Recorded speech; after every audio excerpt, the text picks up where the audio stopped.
listening to the Horror Shots Podcast.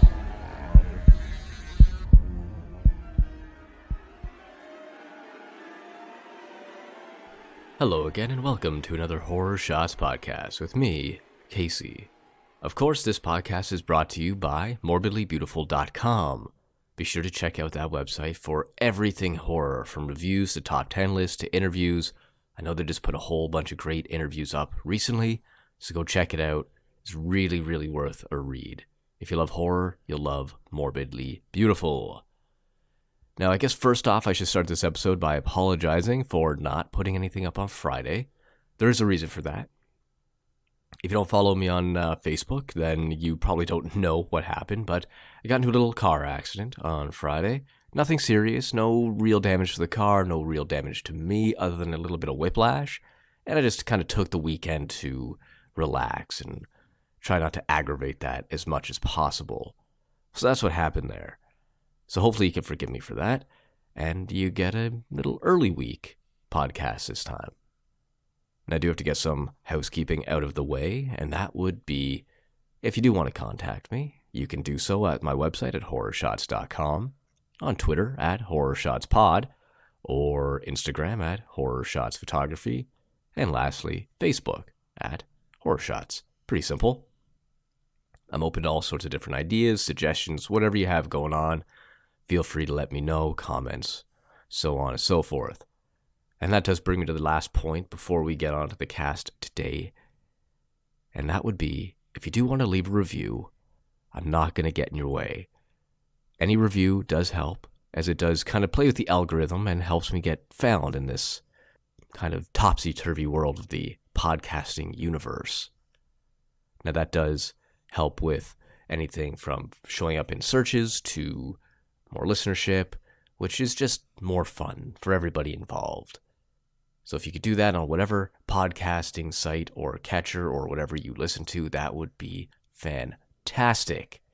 Good or bad, anything helps. Obviously, the better the review, the higher it's going to show, and the more likelihood somebody's actually going to listen to a 5-star as opposed to a 1-star.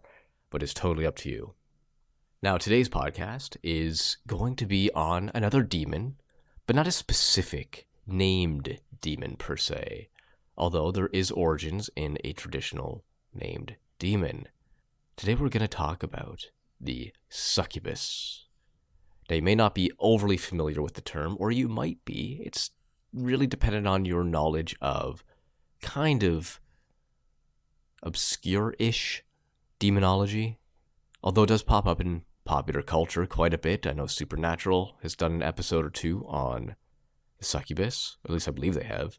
And there was a show here in Canada called Lost Girl, I think, which focused on a succubus or potentially succubi. There might have been more than one in that show. Now, the succubus is a demon in female form, or a supernatural entity in folklore.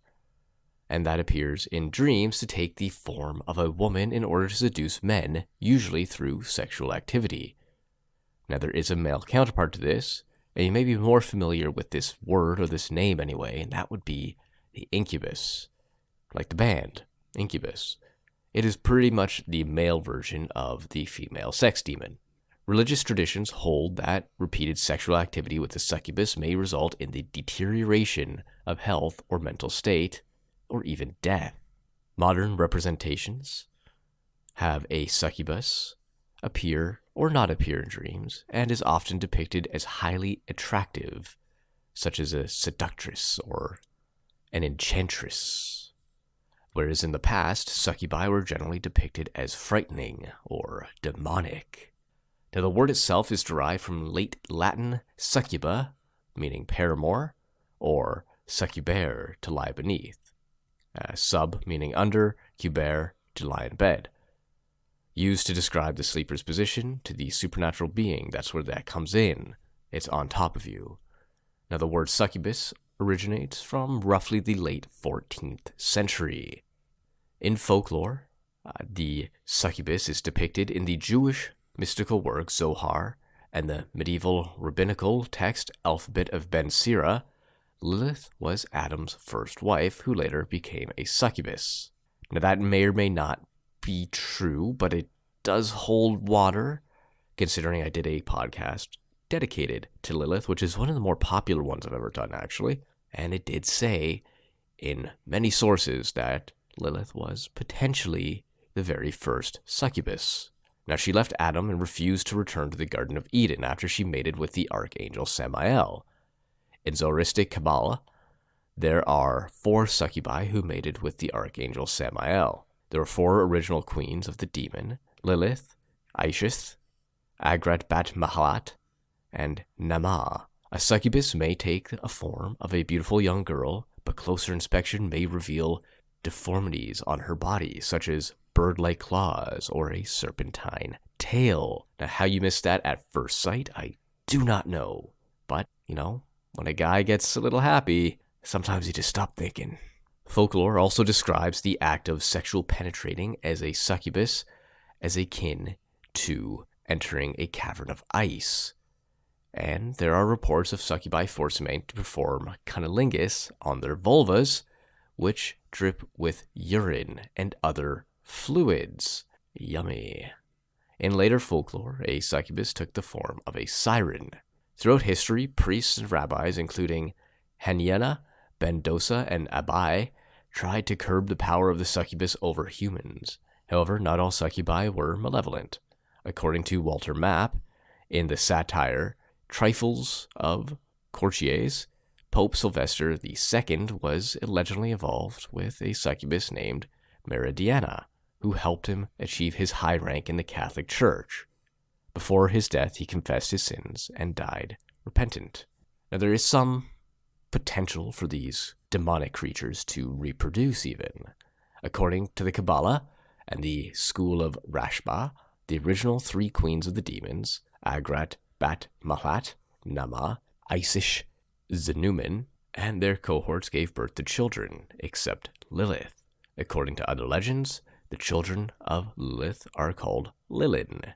According to the Malus Maleficarum, or the Witch's Hammer, written by Heinrich Kramer in 1486, succubi collect semen from men they seduce. Incubi, or male demons, then use the semen to impregnate human females, thus explaining how demons could apparently sire children despite their traditional belief that they were incapable of reproduction. Children so begotten, cambions, were supposed to be those that were born deformed or more susceptible to supernatural influences. While the book does not address why a human female impregnated with the semen of a human male would not produce a regular human offspring, an explanation could be that the semen is altered before being transferred to the female host. Fair enough. King James, in his dissertation titled Demonology, refutes the possibility for angelic entities to reproduce and instead offered a suggestion that a devil would carry out 2 methods of impregnating women. The first, to steal the sperm out of a dead man and deliver it to a woman. If a demon could extract the semen quickly, the substance could not be instantly transported to a female host, causing it to go cold. This explains his view that succubi and incubi were the same demonic entity, only to be described differently based on the tormented sexes being conversed with. The second method was the idea that a dead body could be possessed by a devil, causing it to rise and have sexual relations with others. However, there is no mention of a female corpse being possessed to elicit sex from men. In Arabian mythology, yes, it goes all the way down there as well, the Karina is a spirit similar to the succubus with origins possibly in ancient Egyptian religions or the animistic beliefs of the pre-Islamic Arabia. A Karina, quote, sleeps with the person and has relations during sleep as is known by the dreams, unquote. They are said to be invisible, but a person with, quote-unquote, second sight can see them, often in the form of a cat or dog or other household pets. In Omdurman, it is a spirit which possesses. Only certain people are possessed, and such people cannot marry, or the Kuriana will harm them.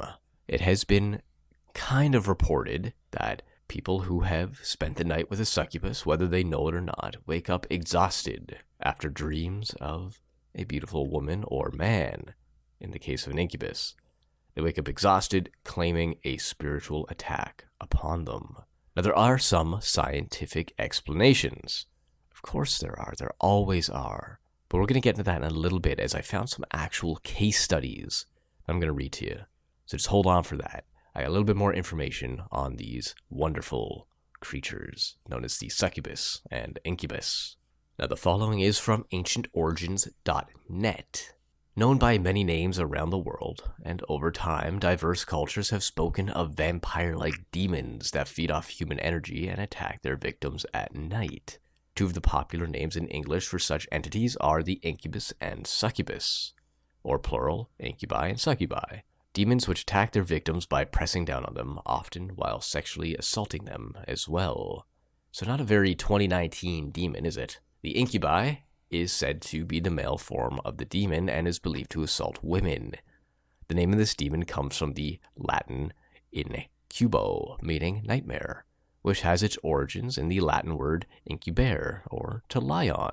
This description is well suited to what the incubus does to his victims. He lies upon them, or crushes them. They are supposedly very hard to send away once they have chosen a victim. These demons can supposedly shapeshift, so their appearance differs, although they are often said to look human-like. It has been said the incubi may be especially physically attractive for their victims. Some say that the demons do not have a real corporeal form, but assume the appearance of a human via reanimation of corpses. The use of human flesh or supernatural abilities that permit the demons to take the shape of men, who may be considered attractive and or known to their victims.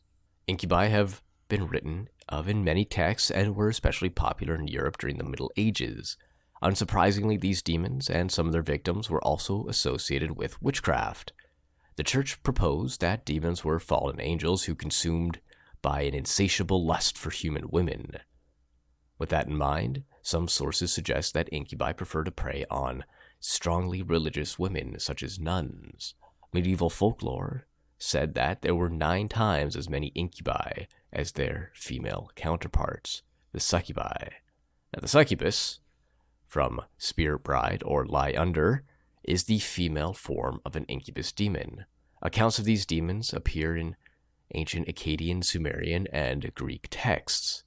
The princess of the demons is called Nahema. Succubi have often been described as exceptionally beautiful women, but sometimes with a bat or other flying animal wings on their back. As with the incubi, the succubi attack their victim at night and allegedly prefer religiously minded victims as well. The succubi seek out sleeping men and are said to drain them of their blood, breath, life energy, and semen, even until the point that the victim could die.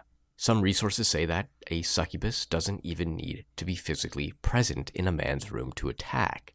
They suggest that the succubi can simply enter into a man's dreams and absorb their vital energies that way. Normally, these dreams are also of an erotic nature and lead men to experience deep sleep paralysis. There are even some legends that suggest the succubi and incubi are 2 forms of the same demon. So now that we've covered more or less all the physical features and how these demons work and operate, let's talk about the most famous one, or the potentially most famous one, in Lilith. Now, if you did listen to the last cast I did on Lilith about probably a year ago now, maybe more, maybe less, I'm not entirely sure when I put that up, but I did go over the fact that she may be the very first succubus, and how she could be the mother of all demons. So mythology.net has Lilith listed here as a succubus, and it reads as such. Perhaps the most famous seductress of all time, Lilith is known as the mother of all succubi. She appears in Sumerian, Egyptian, Greek, Roman, Judaic, and Christian mythology. Lilith, sometimes called Lilitu, first appeared in Sumerian culture as the goddess of fertility and witchcraft. Later, the Assyrians and Babylonians associated her with dark demons. The Greeks gave her, known as Lamia, an extensive backstory. She was a beautiful woman who Hera transformed into a monster after her beauty attracted Zeus's roaming eye. In her new monstrous form, Lamia roamed the world, seducing men and eating babies. Yummy again. This whole thing is full of Ace Ventura-like yummies. It's just succubus, man. Crazy. Judeo-Christian mythology also puts their own spin on Lilith's legend. They described her as Adam's first wife, created at the same time as him. Unlike Eve, Lilith was no meek partner. She refused to honor Adam as her leader. Instead, she went off exploring on her own and discovered the Red Sea, where hordes of demons lived. The rebellious woman found that she liked the demons more than Adam, so she mated with them and began to, quote, bearing lilium at the rate of more than 100 per day. These lilium went out into the world as demons, some of them as sexy and independent as their mother. These became the succubi. We've gone over that the succubus and incubus have been in other cultures as well, not just Eastern, Judeo-Christian, or whatever religions. They go deeper than that. And we're going to get into some history now as well. Female sex demons have been around since the dawn of folklore. They can be found in cultures all over the world. India has the Yakashini, Arabia has the Karina, Native Americans have the Deer Woman, China has the Mogwai, and Greece has Lamia. It's impossible to know which of these legends came first. Most likely they all evolved separately around the same time.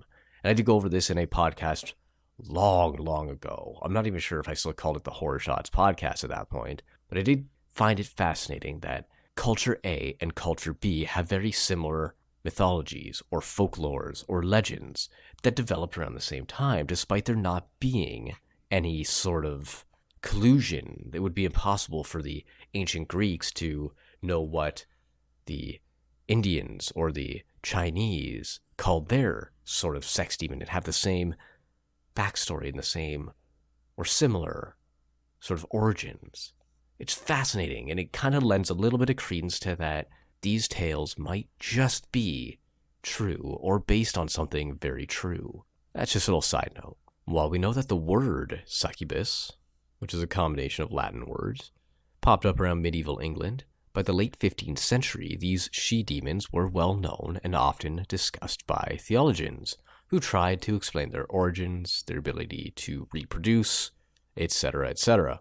Later, succubi popped up in witch hunts. Women who tried to seduce men were accused of being a succubi, or succubus rather, in disguise, while women who became pregnant outside of wedlock were accused with consorting with incubi. During the Renaissance and Romantic period, interest in grotesque, subversive female demons declined. Instead, artists shifted their attention to Greece's Lamia, who was both beautiful and unfairly cursed. It wasn't until the rise of the Gothic literature that the succubi began to reclaim the spotlight, but they were still changed from their original form, being more beautiful and intelligent. Now, there are some modern appearances that have been a little bit different than, say, the traditional. Succubi still have a place in fantasy and science fiction. They've appeared in various works from Stephen King, Orson Scott Card, Jonathan Stroud, and Stephanie Meyer. Unfortunately, on that last one, not a fan. Not a fan. Now, surprisingly, the succubus shows up even more in visual genres like comic books and video games, where their quote-unquote hot body and strappy leather costumes can attract a lot of attention. Well, you do know what they say, sex sells. Now, before I leave you, I want to read you some very serious stuff. And that may sound facetious, but it's not. This article comes from the United States National Library of Medicine, the National Institutes of Health. So these are some case studies that were done for people who had experienced the succubi or incubi phenomena. It goes as such. The succubus is understood to be a Lillian demon in female form or supernatural entity that appears in dreams to seduce men, usually through sexual activity. The descriptions of the same can be traced back to the folklore of medieval times. The male equivalency of this is known as the incubus. Many anthropologists and psychologists believe the explanation of succubus and incubus to be supernatural explanations for sleep paralysis and hypnagogic and hypnopompic hallucinations. Although there are few case reports of incubus syndrome in patients with psychotic disorders in literature, The description of succubus is lacking in psychiatric literature. In this report, we present 2 cases diagnosed with schizophrenia who had phenomena suggested of succubus. Case 1. An 18-year-old male from middle socioeconomic status who had no family history of mental illness presented with an insidious onset and continuous illness of 3 years' duration, characterized by delusions of persecution, delusion of reference, delusion of grandiosity, delusion of control, auditory hallucinations of commanding and discussing type, thought broadcast, apathy, poor self-care, and marked socio-occupational dysfunction. In addition to the symptoms listed, he elaborated about someone having sexual intercourse with him against his will. On mental status examination, the patient appeared to be very much distressed with his psychopathology. He described the phenomenon of auditory hallucination, commanding and discussing type, and thought broadcast. In addition, the patient explained that at night, when he would go to his bed, he could feel the sensation of being touched by a female, whom he would describe as a good-looking woman. He would be able to feel his private parts being touched, leading to erection and ejaculation. As per patient, he did not want this experience. This would happen against his will, would feel guilty about having such an experience and having sexual contact with an unknown female, and he was fully convinced about having such an experience. Very occasionally, he would get up from his sleep after this experience and remain distressed and fearful. In his explanation, he had a strong belief that a witch was doing so, but would not be able to point out the exact figure of said witch. His cognitive functions were intact, and he had poor insight. There was no suggestive history of narcolepsy, insomnia, hypersomnia, sleep terrors, nightmares, sleep-related movement disorders, and sleep paralysis. Symptoms suggested of DAT syndrome, panic attacks, post-traumatic stress disorder, cognitive deficits, and recent changes in medication. Based on the available information, a diagnosis of schizophrenia was considered. His investigations in the form of hemogram, renal function tests, liver function tests, serum electrolytes, thyroid function tests, electroencephalogram, and magnetic resonance imaging of brain did not reveal any abnormalities. He was started on aripiprazole, which was increased up to 15 milligrams a day, with which all his symptoms, including the phenomenon of the succubus, improved completely. He would now report lack of any such experience, but was not sure about the previous experience being real or part of the illness. The last case study I'm going to read you here today is about a 24-year-old male who has been using cannabis in dependent patterns, presented with an insidious onset and a continuous illness of 2 years' duration, characterized by the delusion of reference, delusional percept, delusion of love, auditory hallucinations, and tactile hallucinations. At presentation, on mental status examination, he was untidy and ill-kempt, had blunt affect. However, there was no formal thought disorder. When asked about his psychopathology, he ascribed the voices heard to one of his female teachers, who would express her love towards him in the conversation heard as part of the auditory hallucinations. He also ascribed the tactile hallucinations to the same teacher. He described this as a sensation of vibration, which he would feel all over his body, more so in his thighs and genital region. This would occur mainly at night, when he would be fully awake or asleep and alone, would feel aroused and simultaneously hear the voice of his teacher claiming to be responsible for these sensations. As per him, he would hear that she is in a deep love state with him and wanted to have sexual intercourse with him, would feel his penis to be touched, and in the process would have an erection and occasional ejaculations. He'd be unable to describe exactly how she would be doing this, but was convinced that she was doing so. He also believed that his body is under the control of his teacher, who forces him to indulge in sexual activities against his will. He would deny drawing any pleasure out of these activities and would say that he was not able to avoid this experience. This experience was not associated with any active cannabis use or abstinence from said cannabis. At the time of mental status examination, his cognitive functions were preserved, and he had poor insight. Due to all the symptoms, he had to discontinue his education and became homebound. based on the available information, a diagnosis of schizophrenia and cannabis dependent syndrome was considered. He was sequentially treated with olanzapine, risperidone, trifluoprazine, and the combination of olanzapine and flufenazepine decanoate in adequate doses for adequate duration. He showed 40 to 50% improvement in auditory hallucinations, but no significant change in tactile hallucinations with these medications. Finally, he responded to clozapine in the dose of 200 milligrams per day. After being treated with clozapine, his insight improved. He would acknowledge that all his previous symptoms were unreal and part of the illness. So that just goes to show that even the medical field has experienced these sort of phenomena before and even have case studies to prove as such. Now, obviously, they have more medical explanations, and it seems that these patients have been responding well to the medications prescribed to them. So does that 100% kill the idea of a succubus or incubus? Was everything that happened hundreds of years ago just unknown medical trauma? Potentially. Or maybe these people are suffering from the placebo effect. So they are taking medication, they think it's working, so therefore it does work. And maybe that is enough power to send the incubus or the demon away from their nightmares and their dreams. It's hard to say. One thing that surprised me about this article, or about this research in general, was that apparently there are more incubus than there are succubus. Now that surprises me. I would have thought the complete opposite. Now that is one reference, that is one potential theory to look at. But the succubus has been ever present. It's always mentioned a little bit more in these sort of research studies that I do. I always seem to find the word succubus outweighing the word incubus. Now that may be because it's a male-oriented culture and they can't have another way to explain these sort of feelings, so they blame it on a sex demon. And I guess you could say, again, that's typical men playing victim to women or blaming women for their downfall. That's one way to look at it. I'm not here to stand on any political sides. I just kind of look at it and say, hey, that kind of makes sense. And it kind of does.